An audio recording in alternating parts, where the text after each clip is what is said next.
This is a video review for the National Writing for Children Center of the children's activity book Build Your Own Theme Park by Lizz Lunney, and it is published by Andrew McMeel Publishers. So this is just a wonderful little book. Like I said, it's an activity book, and it's great for a couple of reasons. One is kids can spend hours just having so much fun building this theme park that you see on the front of the cover of the book. But after they get the theme park built, then they'll have hours of fun playing with it. It's like playing with paper dolls or a dollhouse or something. They'll just have so much fun doing that. It's also a great book for grandparents to buy and have on hand because it gives them something to do with their grandchildren. If they have younger grandchildren, a teacher could buy this book, maybe even several copies of the book, have it on hand in the classroom and do a whole unit to teach all kinds of skills, because it reinforces all the STEAM skills, which are science, technology, engineering, art, and math. So just all kinds of skills come into play and subject areas come into play with this book. Also, parents have it for their kids, of course, so just all kinds of great reasons to have this book on hand. Now, it's a paperback book, but it's made with thick sort of cardboard like a poster board. And in fact, each page is made of that cardboard so that it will hold together, because kids are using all these pages to create the theme park. Another thing I like about it, though, is that at the beginning, it just has characters talking about it, and it tells you what you're going to build in this park. You're going to build a carousel, a castle, a ticket booth, some vending machines, a food stand, some guests for your park, a roller coaster, and more. Then you turn the page and it gives you really clear instructions. Now, for younger kids, they might want to do this, like I said, with a parent.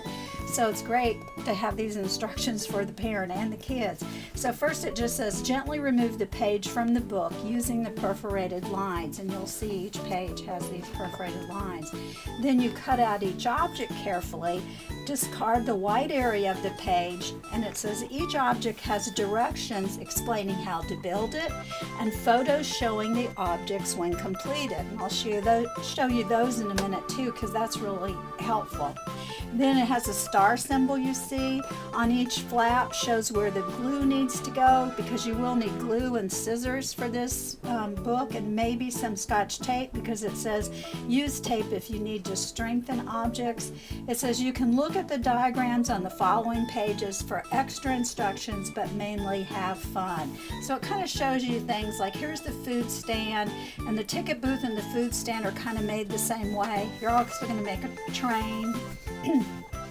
Then it shows you you're going to have guests for your park, and also characters that act out different shows and things you can have: mountains, machines, the carousel, the frog ride, a map, just all kinds of cool things in here.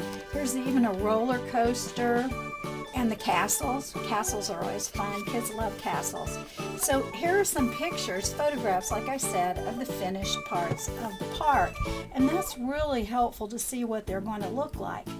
And then here's a map of the park. It shows you kind of how you can set it up once you've got everything in place. So it's just got great pages to do things. Here's the ticket booth. In addition to showing you what you cut out, it shows you the finished product, what it's going to look like there, so you kind of see that too. Does that for each one, so it's nice to have that visual thing to kind of let us see, yep, that's what the train's going to look like when you put all this together. And then when you get toward the end of the book, it has the characters talking, and they say, now that we finished building Disneyland, what should we do? Let's invent our own parks now. What do you mean? Well, this theme park is based on Lizz Lunney's comics and characters: mountains, cats, Keith the Wizard, and his unicorns. Now we can invent our own world. Here's a pencil. It says these are magical pencils. They'll help you draw. That's just kind of fun. And also this book has pages to help create new ideas. So it does have this page where it shows you an outline of the name of the park, the theme, the rides, the characters, and other attractions for this one. And this is where a teacher could divide up pages like this. Just cut these things out, give them to different teams of kids in the classroom, and help them develop, well, what's the name of your theme park going to be? Who are going to be the characters? What's going to be the theme? That kind of thing. And kids could create their own. And then it says design a logo for your park. That could be fun. Design your own theme park map, your own characters, just all kinds of things here. So then it says other ideas to add to the park. Use poster board to add new items to your park. So yeah, just buy some poster board. You can create more things. You could create a gift shop, it says. Make your own parade for the park, your own characters, just all kinds of things here kids could do. So this is just a wonderful little book that we highly recommend from Andrew McNeil.